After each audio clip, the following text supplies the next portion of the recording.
again, gentle listener. You have reached the Crooke and Candle podcast. I am Trejen and Taya, sitting next to my wonderful co-host, Jordan Jennings. He's my son, and he's quite killer. And you know, we have another wonderful episode for you. It's something that's going to be an interesting topic to tackle because a lot of creative people, they kind of struggle with this concept and of being a sellout. And actually, this episode is actually entitled "Bananas and Duct Tape." And we'll get to why we actually called it that in a moment. Some of you might actually know where I'm coming from with this. And hopefully we'll get some, more comments from our listeners and get a little interaction, because I'd really love to hear what other people think. Oh, speaking of comments, we actually did get a comment on our YouTube channel. Oh, yeah? So, yeah, and this is from actually one of my viewers on my channel, because I mentioned it during a vlog on my own channel, Anime Hole. Just doing my promotion, promoting what I'm doing and all that stuff. And he decided to get on the channel and subscribe and listen to the podcast. And here's his comment from TopCat59. Hey, Hope you're listening to it. Where he responded, good vid, cat face. Cat face? That's what it said. Good vid, cat face. Oh. I don't get it. Well, I guess you liked it. Okay. Thanks, Top Cat. I appreciate you Top listening. Cat and a cat face. I get it. Yeah, exactly. I'll take and that his as avatar is like a cartoon cat from some cartoon, like from some what was it? Like who's the I'll take that as a thumb up. who's the Thumbs team? up. Yeah, who's the team that did the Felix the cat? Jetsons? The Jetsons, I don't know. or whatever. That was Warner Brother. No, I think it was something else. Wasn't Hanna-Barbera. Hanna-Barbera. Hanna-Barbera, yeah. I think it was like some Hanna-Barbera cartoon. Oh, and they had the cat as the Astro. Yeah, no, Astro was the dog. Yeah, I don't It's know. been It's so been a long long. time. It's So been long. So yeah, I don't know. But yeah, thank you, Top Cat, for listening to our podcast. We appreciate that. So again, we normally do these things on Saturday, and we didn't do it on Saturday, so it's Sunday. About It's almost like we should noon. be just doing this on Sunday, but I would rather it be on Saturday just because it would give me more time to like edit these things together and upload them all and all that shit. Well, you work hard, man. I appreciate all your editing. I'm busting my balls Yeah. here, man. How was your week? Thank you for asking. It was good, better than last week for sure. Good. Yeah, actually, this week was pretty good just because, Thanksgiving happened, obviously. So hopefully all you guys had a good Thanksgiving and all that. I did too. I'm ambivalent. The way I was raised, I never really had Thanksgiving, Right. and I like it when people ask me if I had a good turkey day, because that's kind of how I think. Yeah, about Turkey it. Day. Yeah, I think that's a pretty. It's just a turkey day. I don't want to celebrate, because of not really because of the way we did the indigenous people here, but I myself had. Yeah, I guess I had an okay. You actually got. I thought it was so cool that you got invited. Yeah, it was actually really, really awesome. So someone I work with, like she just asked me like the day before, or no, I think it was earlier in the week. She was like, "What are you doing for Thanksgiving?" And I'm like, "Well, I was gonna see my mom, and but that's not happening. Just shit happened. That's all I'm gonna say." And if you've listened to the previous episode, you know exactly what I'm talking about. But I'm not gonna talk about it because that's over. I have no reason to talk about it anymore. And she just said, "Oh well, me and my parents are having Thanksgiving, and want to come over." And here's the thing: it's like I have this thing where when people invite me to things, and we haven't really hung out at all beforehand or anything like that, I kind of get this. I go back in to being like a young kid again, where I'm like, they're just fucking around, they're joking, they're not serious. And here up in the Pacific Northwest, they have something called the Seattle Freeze, Right. where that kind of happens. Although I don't even know if that's a thing anymore because COVID just froze everything for Pretty much. almost 2 years. Yeah. And so people are actually More eager, kind of reaching out. Yeah, and, you know. to meet want to. people. Yeah. So yeah. Ultimately, you know, she reached out to me and like, you know, was like, yeah, like come on over, and I came over, and it was a lot of fun. I went over to her place. We had turkey and stuffing and mashed potatoes, pillowy mounds of mashed potatoes. Potatoes? Potatoes, eh? Oh, ruined fine fish. Oh, brother, this guy stinks! But today, I had pizza and like I bought store-bought slice of pie, and that was it. And it was just a chill That's rad. day for me. But on to today's topic, which is the topic of selling out. And we actually talked about this a little bit on the last one. episode, but we wanted to do a full episode on this because it's a very interesting topic when it comes to being creative and trying to be successful and all that kind of shit. And I think there's a fine line where people, you know, people like to have misconceptions about being a sellout, I feel, but also there are examples where that is absolutely true, where you can look to someone and go, yeah, that guy sold out big time. Yeah, definitely. And I think a lot of artists, they do struggle with it. I myself have struggled with it. And because when you're a creative person, people have opinions of you, you know, and I always say, as opposed to going out and getting an application for a job and filling it out and going through the interview and getting the job, and then they give you your check or direct deposit or whatever. Being a creative and actually, when I say there's two levels. You can be a creative person, but you're not trying to make money off of it. Right. You're not and when I say make money off of it, I'm talking about having a career, paying your bills, just like a quote unquote normal person who gets a check from their job. And so, you know, there's this preconceived notion amongst a lot of artists that, and it's very, I call it, again, woo thinking. Yeah. It's kind of magical thinking. And so there's a lot of people that, because I'm from Southern California, Hollywood, I don't know, every day, I'm sure there is a Greyhound bus stopping and people are getting off, and a bunch of them have dreams of making it in Hollywood. Yep. So people dream about, you know, making a career out of doing something creative. But I would say, again, it's one of the hardest things. Normally you end up working a job you don't really like so you can support yourself while you're chasing after this dream. And the whole idea of a sellout, and I was asking you, Jordan, like what you thought about it. And you're like, you know, when you how'd you put it? Something about your integrity. You kind of. Well, yeah, I think when it comes to the idea of being a sellout, like to me, I do not consider being a sellout. You know, you're doing a creative thing and then you find an avenue with your creativity to allow yourself to make a career out of it and you're successful. And then people go, yeah, you're just a sellout. You changed. It's like, no, I didn't. Well, I changed, but not in the way you're saying. Like, you're making it seem like I fucking decided to sell my soul to the devil. Yeah. When in reality, it's like being a sellout to me is when you are like, you have a certain integrity level integrity when it comes to your character, what you do, what you stand for, all that kind of stuff.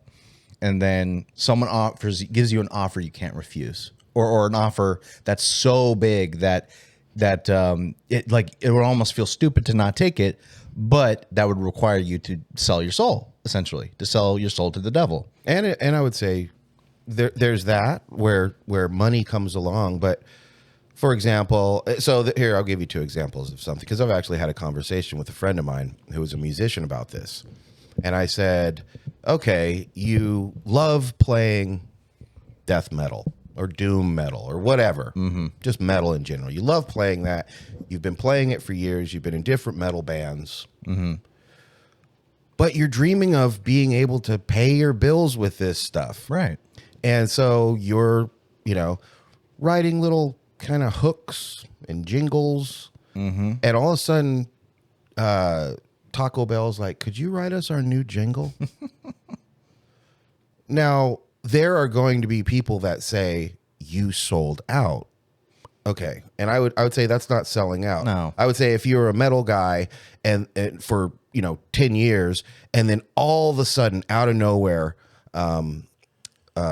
folk music goes viral again. Right. And all of a sudden you're a folk singer now. Right. Yeah. And everyone sees that the reason you've made the switch is because you want to make money. It was the most at it. popular Yeah. thing to do. Yeah. So it's like the easiest road to travel. Yeah. I'm just going to jump on the bandwagon. Yeah.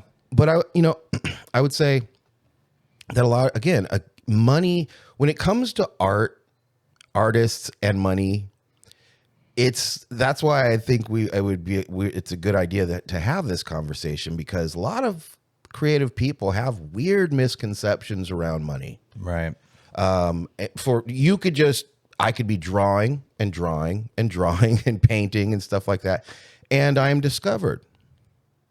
But all my friends are poor artists, and I get discovered. And I might even try and bring some people along, but if everyone's like, yeah, we're not interested in that, you're the shit, we want your shit, and all of a sudden I'm doing big, people are just going to call me a sellout because I'm making money. Right. I'm becoming successful at the thing. And that, to me, I don't view that as a sellout. No. And I think it's unfair, because I think the reason why people do that, when it's like they see Jealousy? Yeah, I think part of it is jealousy, and just they look at themselves as where they're at, and they see someone who was right there with them, but then they found a way to get out of that. It's like people get like it's like when you're going to, say, the Shell station, and you get it because you get fucking whatchamacallits, White Claws? no, not White Claws, fucking winning lottery tickets. Oh, lottery tickets, tickets. yeah, lottery And a lot of people do that. And what ends up happening? That one guy that goes there all the time gets that winning lottery ticket, and they make a bajillion dollars, and you get fucking pissed at that guy.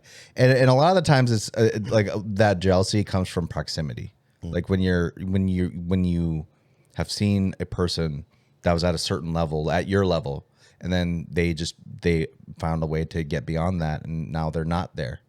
Well, that actually leads into bananas and duct tape. Right.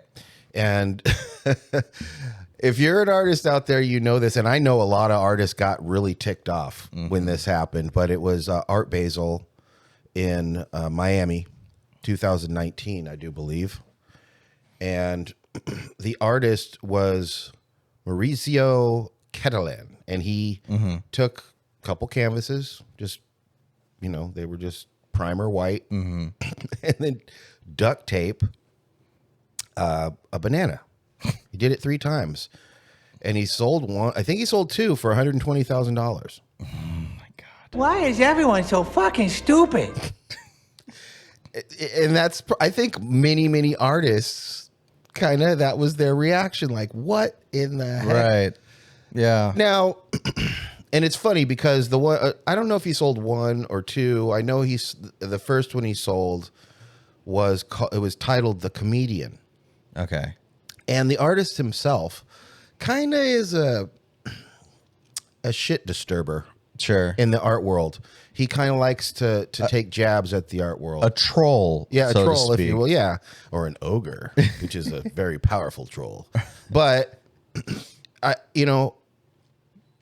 when I kind of read about it, because I hadn't read about it till we were going to cover this. And I just formed this opinion, like, that guy's total sellout, you know, like, and came up with some, but even sellout was the wrong word. It wasn't even like that. He really, it was a kind of a tongue in cheek, thumb in your nose at the establishment and the ridiculousness of the art world and how it can be completely ridiculous. But the thing was, someone bought it. 10 days later, the banana had totally rotted, but who cares? God, that's fucking dumb. And I had a proximity to it because I'm a painter. I'm an artist. You're an artist. I would love to show my stuff at Art Basel. Yeah, and that's the thing. And I actually need to post some of your art on the Instagram, just because I know when I posted the podcast, there were some people like, what does his art look like? So I'll need to do that. Yeah, but to give you, for those who are listening to the podcast, like, his art is really good. His art is like I don't know how else to explain it. Thank you. But it's really artistically. I put a lot of effort. Well done and well made, and it's professional. And you can look at it and go, yeah, that's art. But that's the thing too. It's like sometimes I also like there's that one story of that one dude who sold an invisible painting that doesn't exist. Oh yeah, or like, the art show where it was invisible paintings. It's stupid. It's like, yeah, I see that shit, and it's like, and here's the thing, like, there's a level of pretentiousness that goes on within the art community, especially in the big money art world.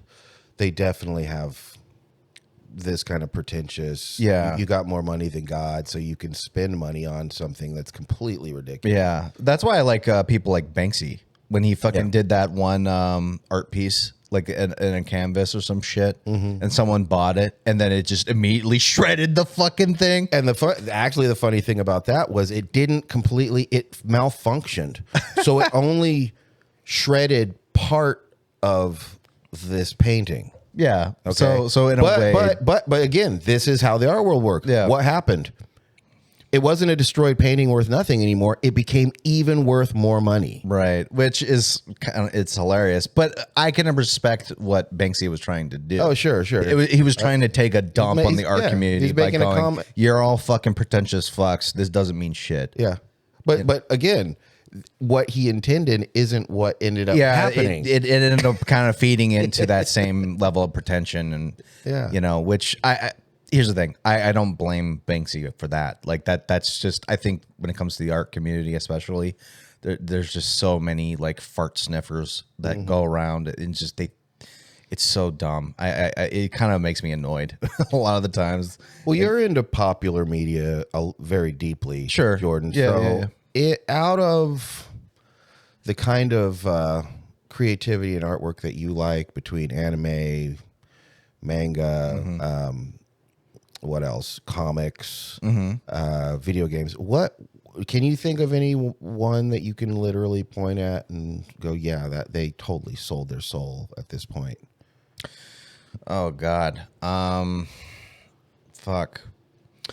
Well, I mean, I guess if I guess not to talk about like a single creator or anything like that, but be more broad. I guess if you were to, like, say, look at video games, and a great example would be like Call of Duty, because like, which one?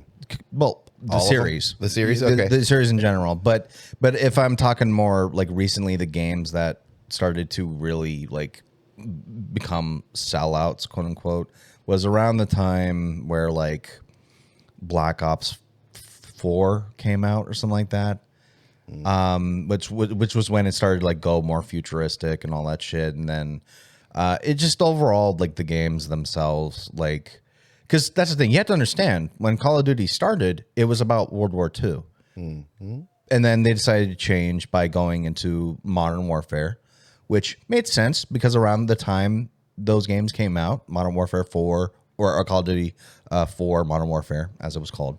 It's confusing, I know. And then they did that trilogy.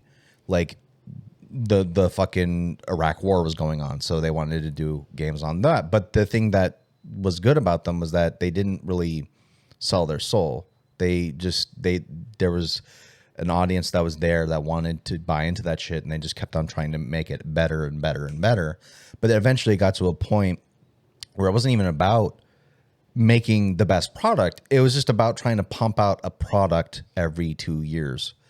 And so it ended up becoming like, for example, the last game that came out, Call of Duty Vanguard, because when that was announced, I didn't think anything of it. I thought it kind of looks okay, but it's, you know, going back to doing the same, looks like it's doing the same kind of shit, but I'll see what happens. And, you know, looking at the gameplay trailers and all that, I thought, okay, they didn't look that bad. But then you get fucking shit like in the campaign, like, oh, hey, you want to progress the game? You need to blow out these windows with a grenade, but not your own grenades. You have to get a special grenade that you then throw towards the windows, which triggers a cutscene of the grenade flying through the fucking window and blowing it out for you. I hate that. Or, hey, you want to kill these flamethrower guys and make them blow up by shooting their backpacks, the propane tanks? Can't do it. You know what happens when you kill all of them, though? It triggers a cutscene of you shooting a fucking bullet into their propane tank. You don't get to do shit. Oh no! It just robs it. You know, and you know, it's just, and it's not even just that. Like the AI is fucking dumb and it's buggy and all that. And it's just like, it feels like the soul of the series has just been ripped out, and it's there to pump money into their greedy hands, and it's like. You know, well, let me ask you something. Who was the developer for? Is it all one? No. So Activision owns the property. Okay. But they have 3 developers that work on it currently. I believe, yeah, it's in whatever remains of Infinity Ward, because it's not the original team that made the original games. Then Treyarch came to do like World at War and Black Ops and those games. And then what else? Fucking Sledgehammer did Advanced Warfare, and then did World War II, and then they did this recent one, Vanguard.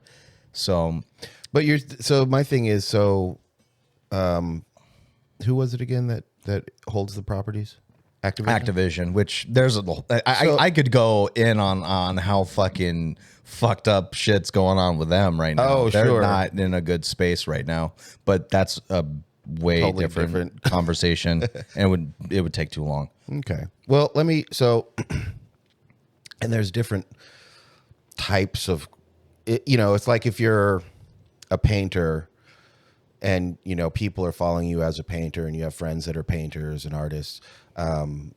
What I do is going to be, if I was to sell out, would be specific to painting. Sure. Being in that world. Mm-hmm. And we have tons of different creative fields, like music. I know any of you out there that has listened to metal music over the last 20 years knows one of today's biggest, most popular bands. They'll be talking about this band probably for the next 100 years is Metallica.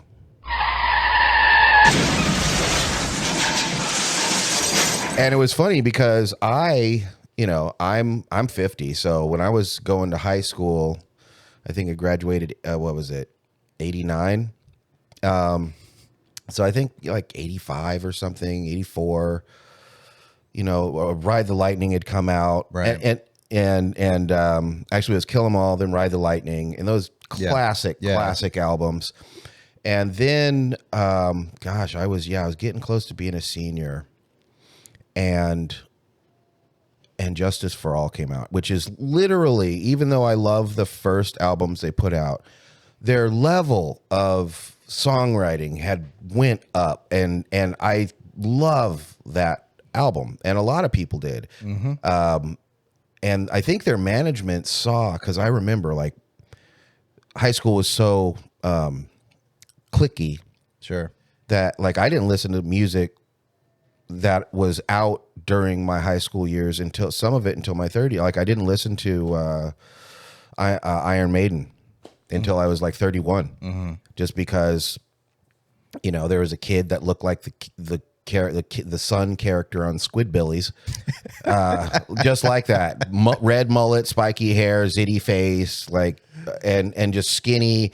And he's walking around like with an Iron Maiden battle jacket, like he's badass. And I was like, dude, you look so retarded. So I just never listened to it. Sure, I get it. But I was listening to, you know, Suicidal Tendencies and a lot of those kind of underground bands. But right when I started listening to it, I wasn't listening to a lot of these bands during their early releases. So like the band Dr. No, I actually started listening to them when they put out their album Wreckage and Flesh. And I thought it was awesome. And it was definitely punkers that were kind of crossing over into like, I guess people would say metal, because I know a lot of people that don't they like the band, but they don't necessarily like that album, is because it was really well produced. Yeah. And because of that, it didn't have that rawness. And so they don't feel that it feels punk. But I came in on that, and I think that was just an incredible album. But anyways, whatever at that time, you know, like the skateboarders, we would listen to punk rock and, you know, Suicidal Tendencies and, you know, Broken Bones and, you know, certain bands. And Metallica was one of them. Yeah. You know, and when And Justice for All came out, all of a sudden the jocks were listening to it. Right. Yeah. The cheerleaders were listening to it. Like, it became popular. yeah, it became popular. And I remember just being like, dude, they're taking my music, you know? And then shortly after that is when, because I'm sure their management was like, they saw that. Mm-hmm. They saw the beginnings of an incredible crossover success. Now, here comes the sellout. They all cut their hair. Yeah. Kurt Hammett was wearing like eyeliner. Yeah. And they were trying to, you know, grunge was just starting to happen. Yeah. They kind of went with that look and all that stuff. And yeah, it's just, that's the thing. It's like, I didn't grow up with Metallica like you did, but growing up and listening to like hard rock and heavy metal and all that stuff, it's like, yeah, I got turned on to the earlier stuff. So, you know, yeah, Kill 'Em All, Ride the Lightning, Master of Puppets, you know, that shit, really good stuff. And like, you know, just trying to understand like and appreciate what that kind of music meant for the time period when it came out. Like, I get it, because you had this period of time of music where you had all these glam rockers, you know, looking like women. And you know, having makeup and all. It's just like they look like dudes that are trying to look like ladies. Now, all those dudes got all the hot chicks. They got all the hot chicks. And here's the thing: not all those bands were bad. I want to make that very clear. In fact, there's a good amount of bands from that period I do fucking like. You know. Oh, I got a story about something real quick about that. Okay. And so, God, I think I was in high school. Yeah, I had to be in high school. So I'm probably a junior or a senior.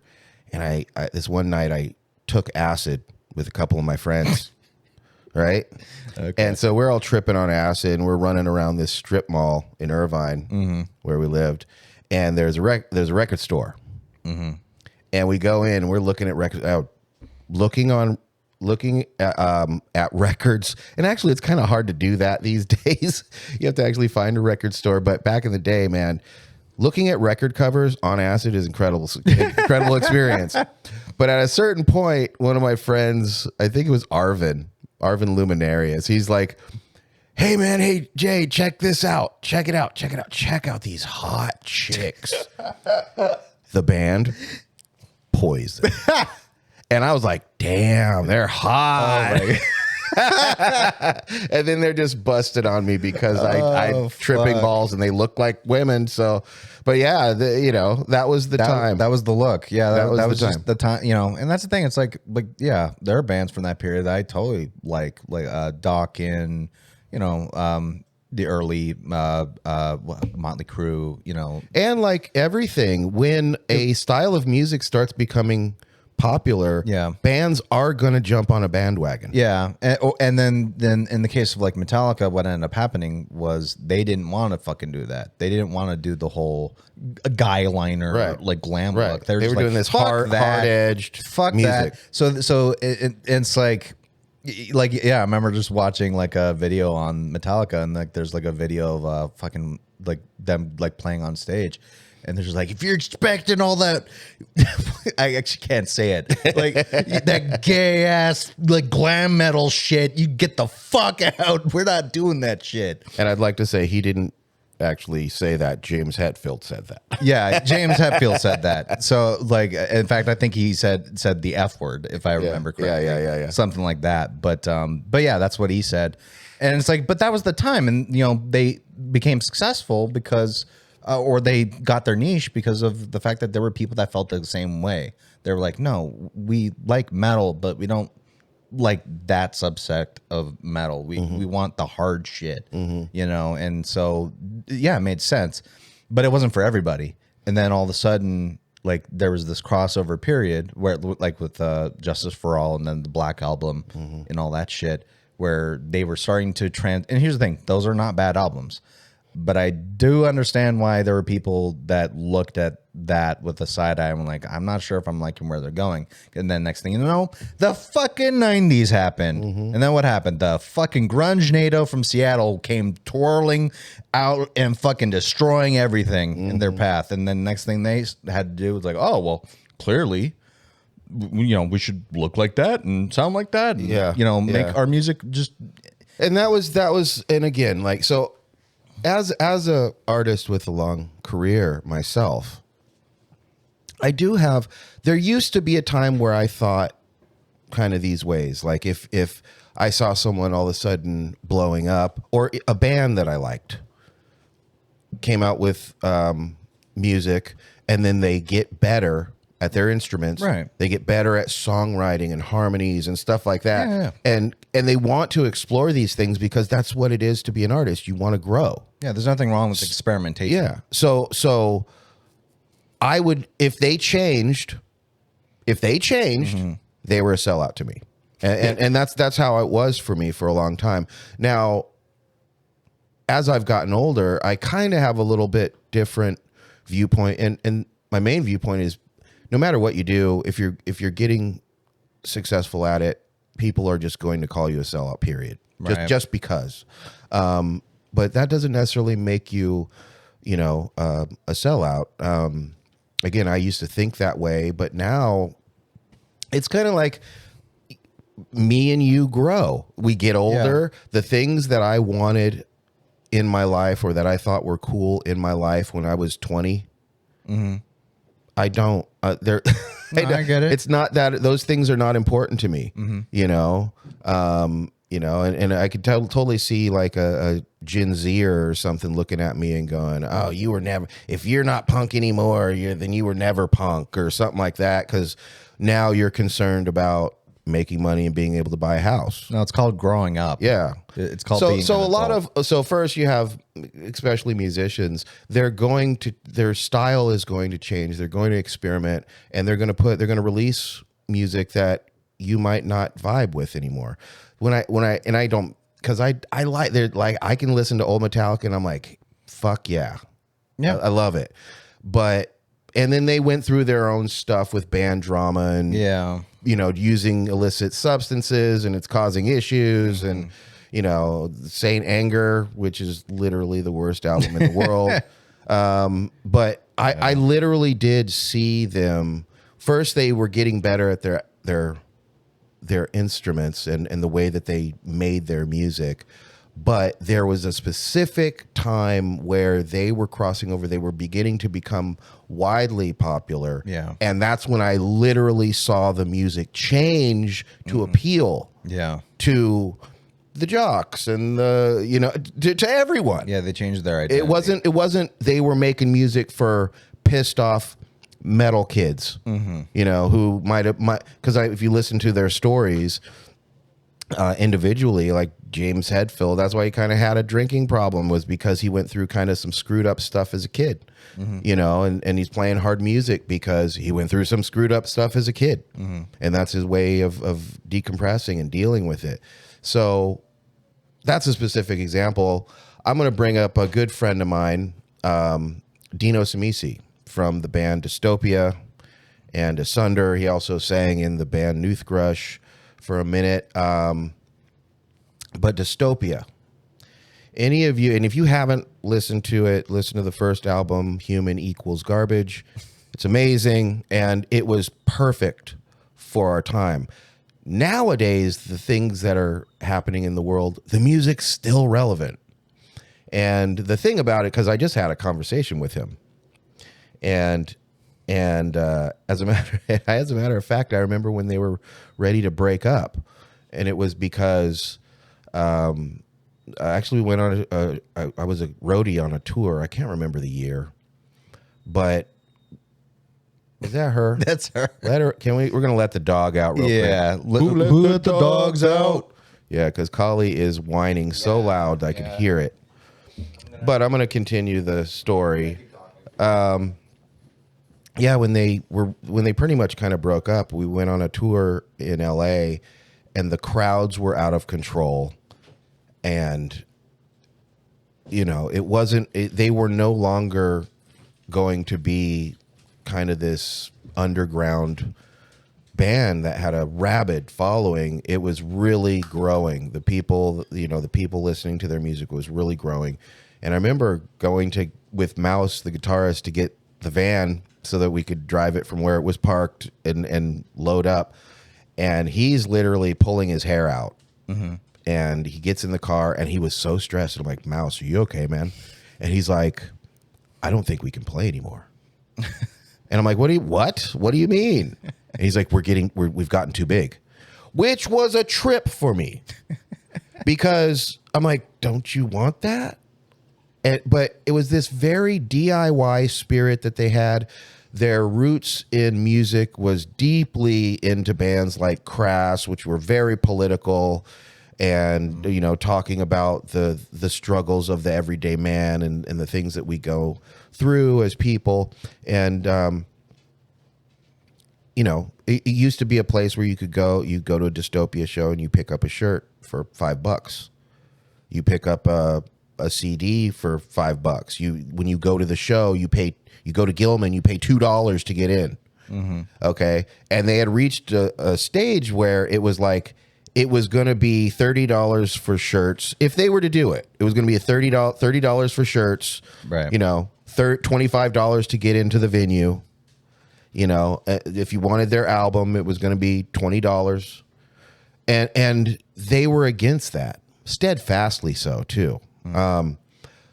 But again, I think everyone was very young. And so a lot of the ideas and the idealism around the punk scene and everything meant that a couple of things. You're not allowed to change as a person.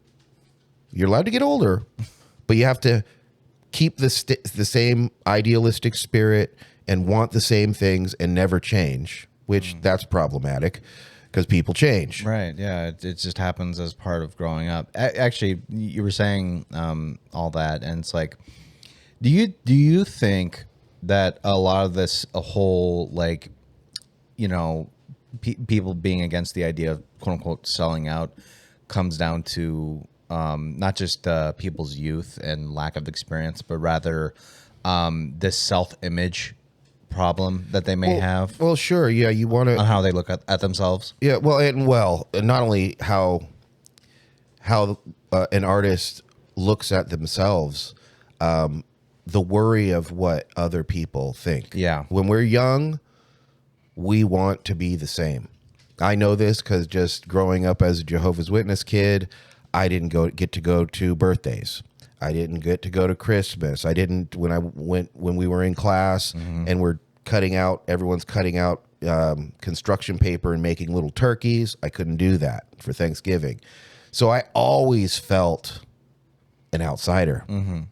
And I'm here to tell you, I did not want to be an outsider. I wanted to be just like everyone else. You wanted to fit in. Yeah, when you're young, and kids, even kids, they go into their little cliques. Yeah. There may be, you could be in 5th grade, and there's the little skater kids. A couple of kids. Yeah. I remember being in like 7th grade, and hip hop had really come out, and breakdancing was a big thing, and I became a break dancer. And I had my group of breakdancing friends. Yeah. So, and that's kind of the thing. If I do think there is a certain amount of nativity. Naivete. Thank you. My brain wasn't controlling my mouth right. To young artists, and if they listen to kind of these ideas that get perpetuated, like if this is how you think or this is what you're into, if you change, you're a sellout all of a sudden. If you listen to that, it can be detrimental for sure. Yeah, absolutely. But that's why people will stay and suffer, because if you could make some money, some good money, if you figure something out and you're like, oh, I could really make some good money doing this, and the thing is, you've been a kind of a starving, struggling artist, and you kind of figure out a way, okay, I'm going to figure out a way how to actually make some money off of this, and you start making the money, and then people are looking at you sideways like you sold out, you're going to worry about that. Yeah, sure. You know, you're going to be like, oh my, my friend, I was at, you can end up crying by yourself because you're like, someone called me a sellout at a party because I'm doing better than I've ever done. And, so I think that has a lot to do with it. Going back to the band Dystopia and Dino, when I talked to him, and he's 50, and we definitely looked at things differently as we get older. But people for a long time have been asking them to come back and go on tour, and they've resisted it. And when I talked to Dino, he brought it up again. And he ended up saying something that was very interesting. He said, I don't want people to look at it like it's a cash grab. Because for sure, if they were to go on tour, they would make a lot of money if they did it as grown-ups and with an eye towards, being able to have some money so that they could purchase a house or something. Like, they would really make some money, because a lot of the people that would be supportive of them are no longer children. Right. We're not 13-year-old, 14-year-old kids coming to a Dystopia show. They're now 35-year-old, 40-year-old, 50-year-old people with careers and jobs, and we want to be supportive of the bands that meant a lot to us. Right. So when he said, I don't want people to look at it like it's a cash grab, I said, fuck that, dude. Fuck that. Grab the cash. You literally have, and again, they wouldn't be selling out by doing this. No. It would not be that situation. No, not at all. And the reason why it wouldn't be that is because it's not like,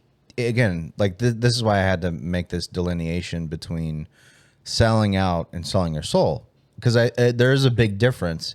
Because to me, I think it's intent that really matters too. Because if you're like if you're a band, right, and you have this audience that grows from the fact that you're doing a certain kind of thing, and now, of course, growing up, you're gonna evolve and you're gonna change as an artist, and have different values. It's just the normal way of life. But that doesn't necessarily mean you're selling out. It just means you're changing as you grow up, and you have different takes on what makes what you do what you do.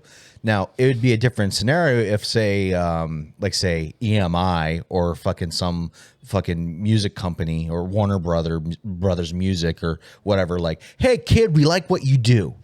We really like that Dystopia thing that you do that appeals to all the hardcore kids. But I think what would work well if we give you this multi-million-dollar contract is if you chopped off all your hair and, wore flannel. And kind of tame the aggression, because right, yeah, we don't want to alienate. Yeah, we don't want people. We don't want to hurt people's We ears. want to be able to sell this at Best Buy and Target and Hot Topic. We want, we could see it. Yeah, Walmart. That would be yeah, that would be selling out. If you took that money and you changed everything about what made you. Yes, to me that is selling out.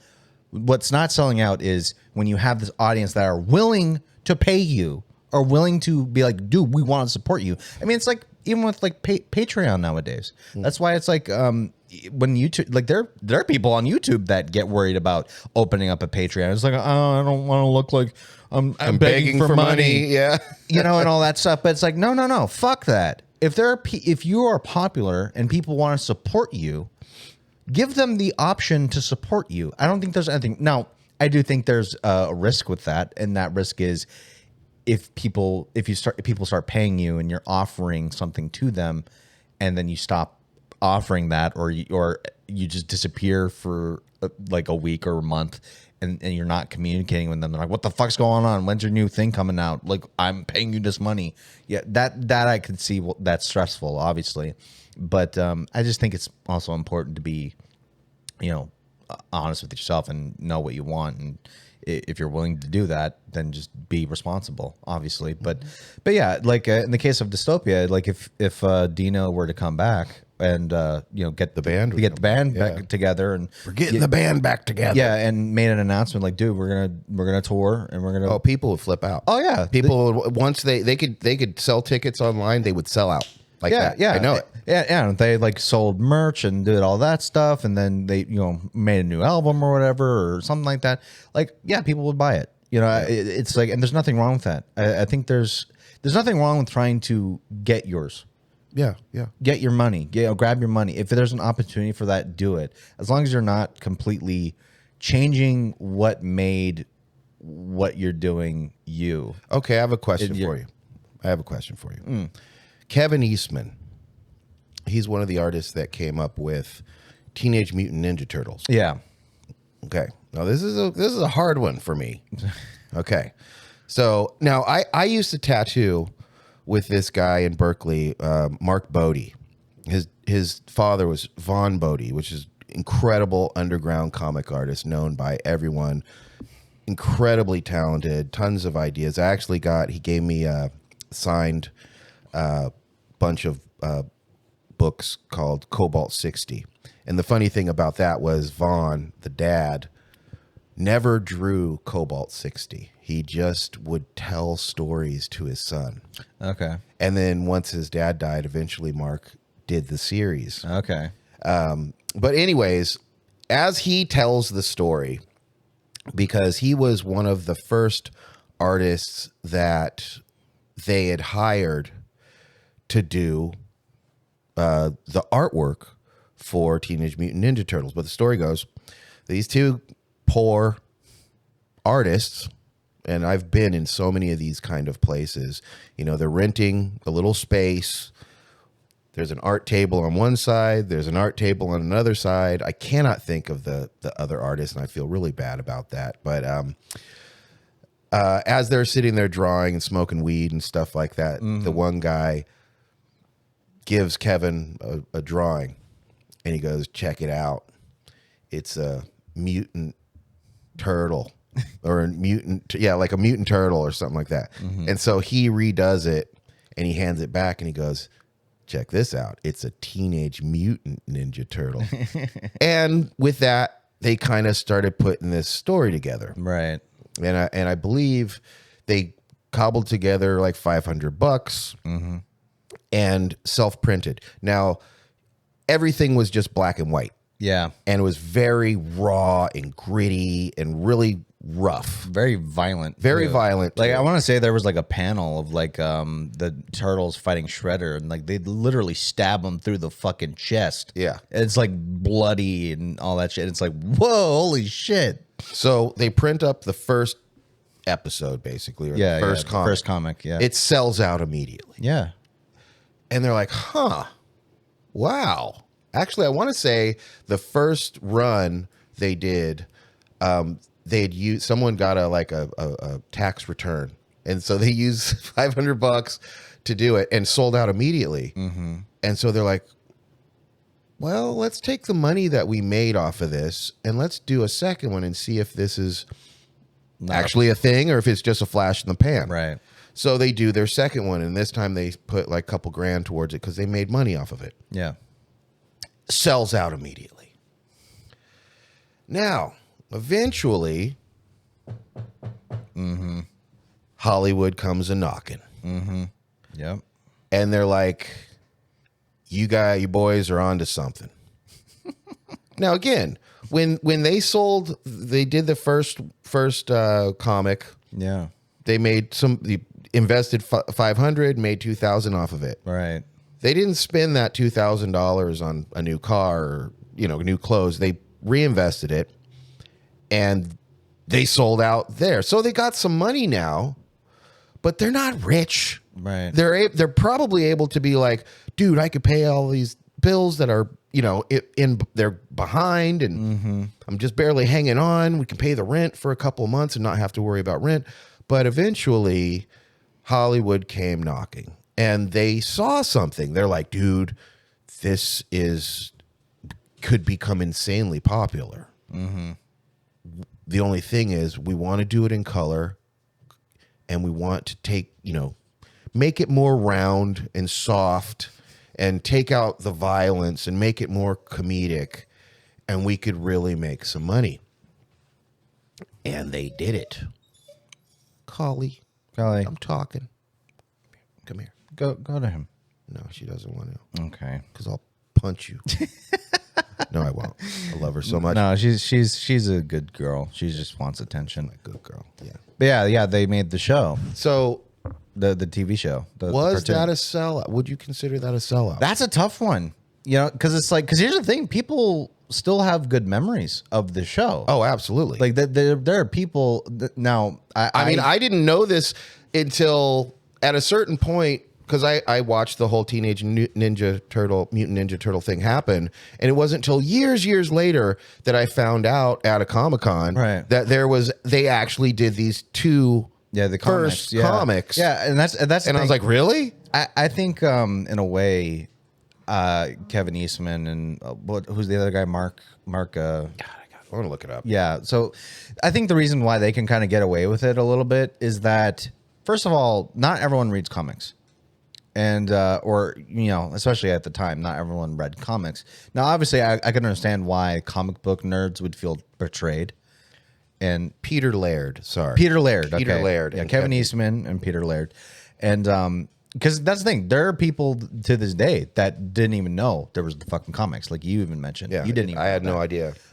So in a way, it's like I think the reason they can get away with it is that the most major impression that people got from it back in the day was that cartoon, and it did appeal to a lot of people. And in a way, it's like it's tough because it's like it's not violent, it's not like the original. That being said, especially when it comes to comic books versus alternate media surrounding comic books and adaptations, it's like especially in the Western comic world, because like in Japan you can't get away with that with anime or anime and manga. It's like if you were to say take a manga that's like really fucking violent and then just remove all the violence and make an anime adaptation, people are gonna be like, what the fuck is this? This is not the same. But whereas in America, that's not how we work. So it's like, although it's a little different now because with Netflix and streaming services, they're able to get away with a little bit more. Yeah. So I think so. So with American one, kind of when they do that in America, and the people that love the original complain, they're like, oh, it's toxic masculinity or something that it's the fans' fault. Whereas probably in Japan, you try to do that, they're just like, no, we're not taking this crap, and it would fail. Right. Yeah. Exactly.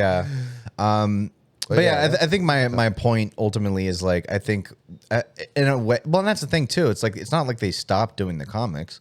Like once the show came out, I believe they still did the comics for a while. Yeah. And they were just doing their own thing. I think the reason why it's different is because it's like, one, you do not need to consume the TV show to still love the comics. They still made those. Right. Up to a point. Then they stopped doing it. But like now, of course, eventually it came a point where they stopped doing Teenage Mutant Ninja Turtles, and then other comic book companies started taking on the property and doing their own versions that were more like the TV show. And so I guess in a way that's selling out. But even then, it's like, if they're not doing it, I don't necessarily. It'd be one thing if they say they did the TV show and then they're like, as a stipulation, you also have to, any comics after that, you got to pretend like the other ones didn't exist, and you got to do the comics exactly like the show.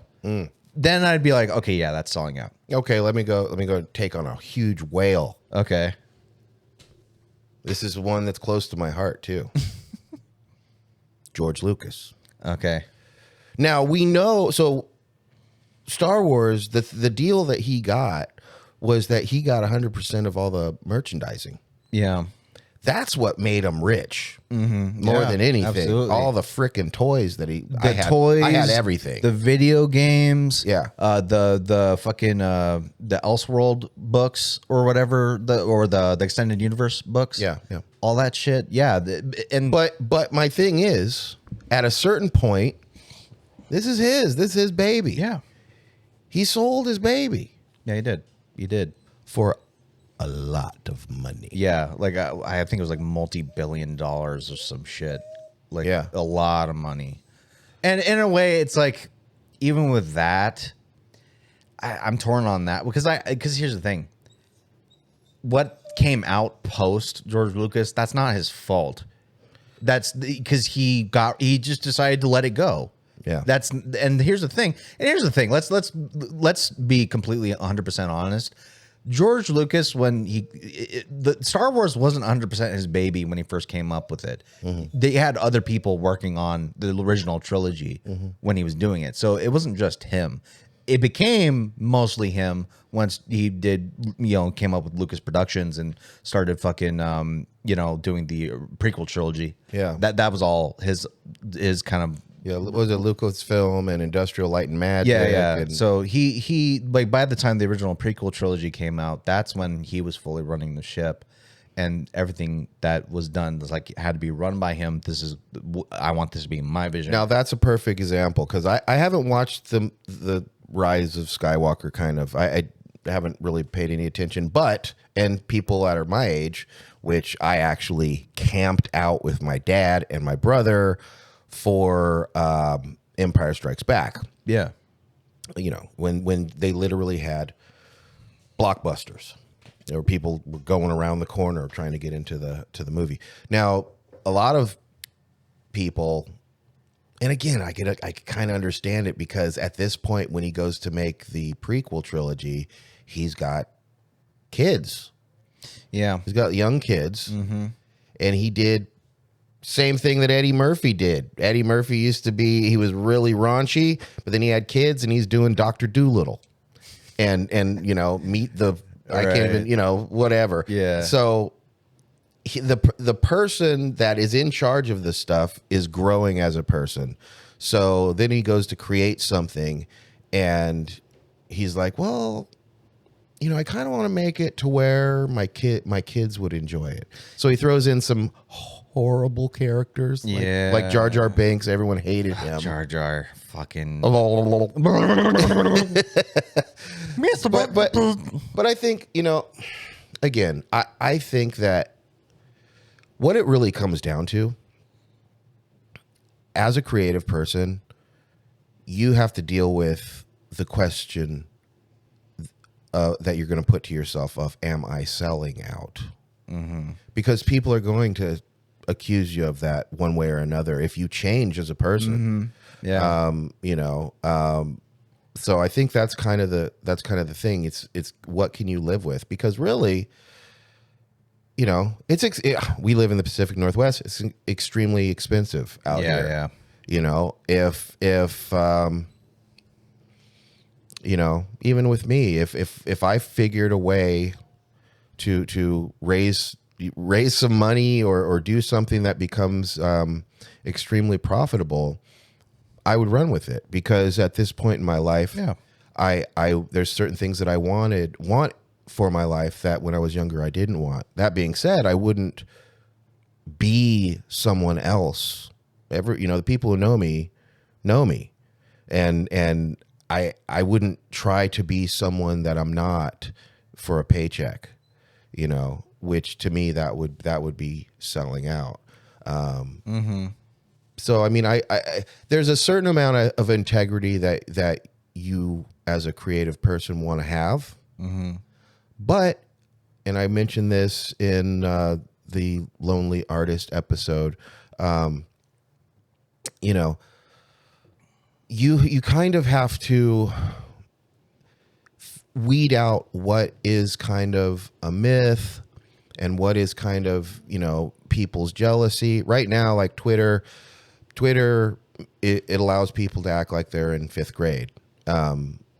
Yeah. You see a topic and you can just spit out what you think of it without ever considering whether you should say anything or not. Right. Yeah. So you're going to do something as a creative. There's going to be someone who has an opinion about it that's going to be negative, and you have to just, be able to not pay attention to that. And if hey, I'm maintaining my integrity. It's just, I want a better lifestyle. I want to be able to, trade in my bucket for a new car that's not breaking down all the time, that I have to spend money on, and it's not reliable. I think as an older artist, I think there's definitely something to be said about figuring out what it is that you want for your life, and then working within kind of parameters to make it happen. Yeah. And again, someone's going to say you're selling out, but you'll know if you are or you're not. You'll feel it. Yeah, I think it just comes down to if you're doing something and it doesn't does it make you feel good in your soul? Do you feel right doing what you're doing? Well, like, and this is a guy that people are talking about right now. I don't want to go too much into the drama surrounding him, but Dave Chappelle. Oh, sure. Yeah. And, when he tells his $50 million story, and he's like, you know what? Because he says, I kind of realized that in order to take this money, Oh, yeah. I was not going to be able to be me. Right. I was not going to be able to tell jokes that I want to tell. I have to be a certain person. So he's like, here, keep the money. I'm going to Africa, which is awesome. And I think that was someone that was put in a position where they could have completely sold out. Sure. And they said, no, I'm not doing that. I have this integrity. I know who I am. And no amount of money is going to make me give up my art to make it safe or whatever, so it's always going to be a hot topic. People are going to have opinions about things. Sure, of course. But I think it really comes down to the artist having a vision for their life and working within that, that kind of a constraint. I want my life to look like this, then you work at making your life look like that. If you're chasing the dollar, and again, that's the one, that's the there's a difference between saying, I want to be a creative person because I have a passion about it, and I'm going to focus on my creative passion. And I have a belief that by focusing on my creative passion, money's going to show up. If I'm focused on this stuff, money is going to show up. So I'm not doing it for money. I'm not like, I'm making art so that I can afford a G-Wagon, a Mercedes Benz. Yeah. If you're doing it because of the passion, and this has happened in my life, the money, it shows up. Time goes by, you keep getting better, you keep growing your audience, the people who are paying attention to you, and that's definitely not selling out. If all of a sudden you're like, I want to be able to dress in the best clothes and wear the most expensive shoes and all this stuff, and so that is going to put you in a position where if you're doing something and someone does see a talent and is going to offer you money because of your talent, but you kind of have to change who you are, so that you can have these material things, right, then you're definitely going to sell out. Oh, sure. And that's definitely absolutely. selling out. Yeah, and that's the thing. It's like, what is your intent? Like, I think intent is very important because it's like, is your goal? Yeah, like, I mean, I think you already said it, but it's like, yeah, if your goal is to just make money, then of course you're not gonna have the integrity. You will be a whore, and you will let the system pimp you. Yeah, you'll be a whore for a corporate entity of some sort, or somebody conglomerate. Yeah, something, and that's unavoidable. But if you're doing, because that's the thing. Like I think about these sort of things, and it's like I think about what I want. Like, to me, what I want ultimately is to be able to do creative shit like this for a living. That's what I want to do. And that could be the video editing. It could be doing the podcast. It could be as simple as I do voiceover for some guy who has a script and needs someone to voice something, like, because I have the equipment to do so. Or I edit for other people, who want it. Or I maybe sell art for commission or something. I don't know. It really just depends on what I want to do. But as long as I'm not doing it for the wrong reasons and I'm happy doing it, I think there's nothing wrong with that. And if there's going to be people that are going to say, you're a sellout because you taking all this money, it's like, guilty, I guess. I'm making money doing what I want to do. So if that makes me a sellout, go ahead, think that. But I'm doing me. And the thing is, I wouldn't even say that. Like, for example, talking about what I was being tongue in cheek. Yeah, what you were talking about. But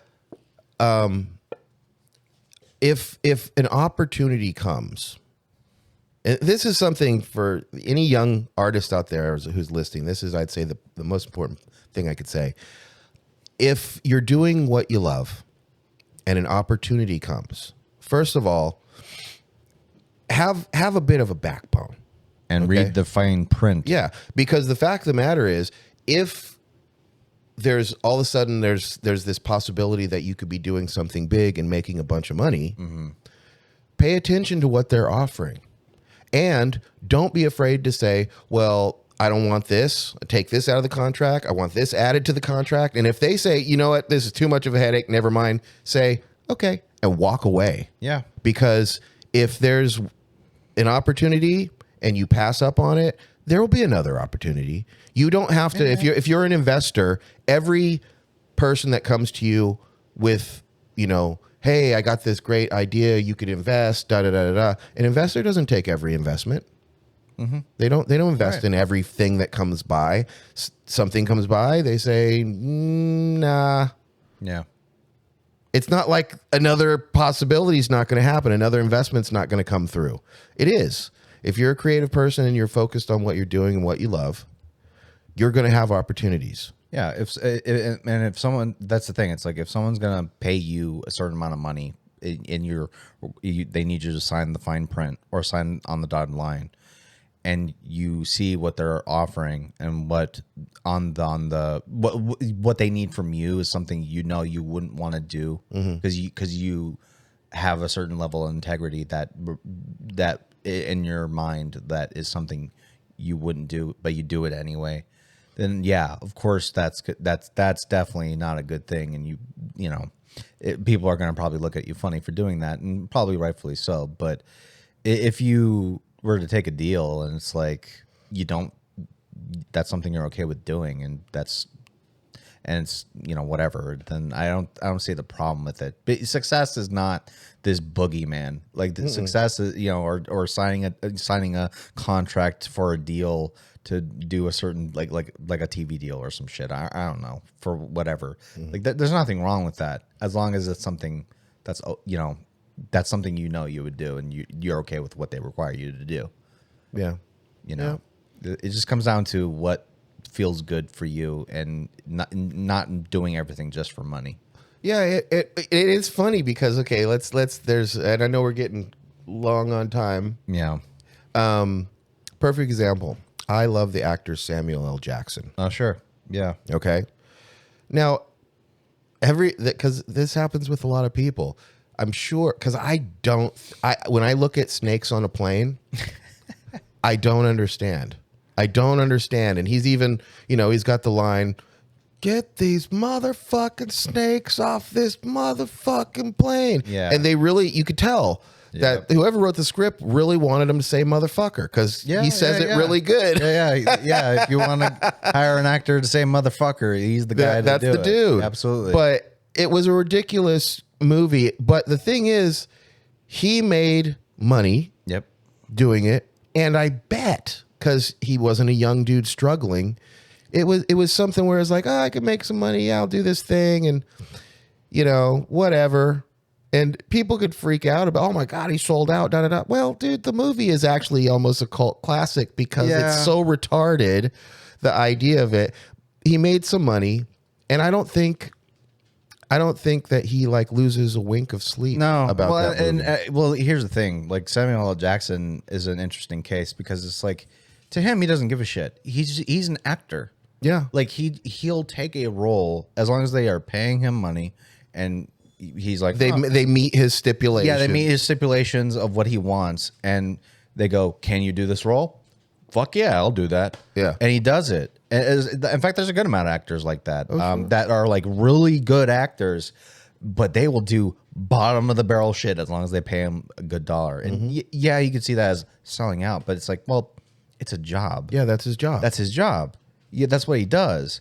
You know, and he's been in a lot of good movies and he's been in a lot of bad movies. But here's the one thing about Samuel L. Jackson you can't say about him is that he didn't change who he is. That is who he is. yeah. Any film he's done, that's who you get. Yeah. And with that, I think we're going to call this episode to a close. Yeah, Very interesting topic. What do you guys think out there? Yeah, give us your takes on this. In fact, if you have Twitter or Instagram or Facebook, like feel free to comment or send us a DM. Let us know what you think because our DMs are open on those. And in fact, this is a perfect time to just shill all the places, social media and all that stuff where we're at. So we have our podcast on Apple Podcasts, Google Podcasts, Spotify, Stitcher, and Launchpad One, which is where we upload all our podcasts. We also have a YouTube channel, which we finally got all the podcasts up on the channel, and they are also going to upload around the same time as the audio podcast as well. So there you go. You don't have to worry about that if you want to just watch these podcasts on YouTube. There you go. There's an option for that. But we also have it on Facebook. In fact, our podcast uploads there too through the RSS feed. So if you want to listen to our podcast through Facebook, there you go. And you can go to our Facebook page, comment, all that shit, share it.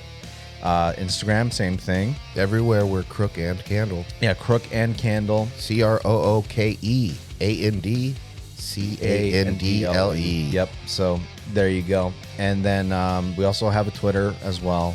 Like I said, all these links will be in our bio.link account, which we put in the description of every, whether it's the video, whether it's the Facebook, whatever. We have a link to bio.link/Crooke and Candle, and it has all the links. So you can just find out where we are right there. Yeah. So like us, subscribe. Yeah, like, subscribe, follow the podcast wherever we're at, and we'll be back next week with another very interesting topic to cover for all you creatives out there. Thank you, Jordan. yeah, thank you, Trejen. I'm out. All right, take it easy.